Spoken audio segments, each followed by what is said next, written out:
ఒక ఆత్మను సంపాదించారా? ఒక వ్యక్తిని ప్రభువులోకి నడిపించారా? ఒక వ్యక్తికి సువార్త చెప్పారా? సర్వలోకానికి వెళ్ళి సర్వసృష్టికి సువార్త చెప్పింది ఎవరిని చెప్పమన్నాడు? పాస్టర్లనా, విశ్వాసులనా? విశ్వాసుల్ని. మీరు పని అది. విశ్వాసులు వెళ్ళి అనేక ఆత్మలు సంపాదించాలి, విశ్వాసులు వెళ్ళి సువార్త ప్రకటించాలి. ఏది మీ పని? మీరు చేస్తున్నారా?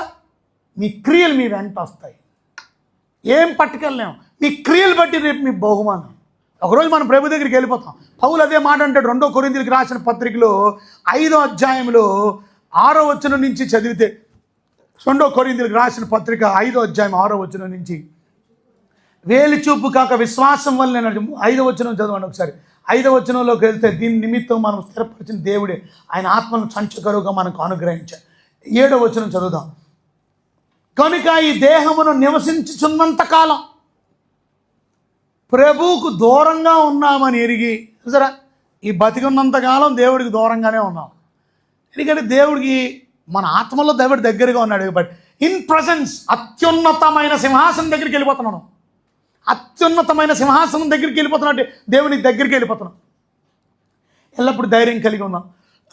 నెక్స్ట్, ఇటు ధైర్యం కలిగి ఒకరోజు ఈ బాడీని విడిచిపెట్టేస్తాం. దాన్ని మరణం అంటారు. ఈ దేహమును విడిచిపెట్టి ప్రభువు నొద్ద నివసించడానికి ఇష్టపడుతున్నాం.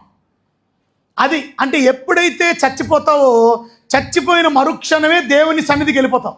దేవుని సన్నిధిని నివసించడానికి వెళ్ళిపోతున్నావు. యు ఆర్ జస్ట్ ఇక్కడ కన్ను మూసావు, అక్కడ కన్ను తెరిసావు. What a privilege is that!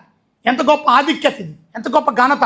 అంటే చచ్చిపోగానే ఈ దేహాన్ని విడిచిపెట్టేసి వెంటనే ప్రభు దగ్గరికి వెళ్ళిపోతున్నాం. అదే మాట శిలువ మీద యేసు ప్రభు వేలాడుతూ పక్కన ఉన్న దొంగోడికి చెప్పాడు, నేడు నీవు నాతో కూడా పారదైస్. అంటే మరణం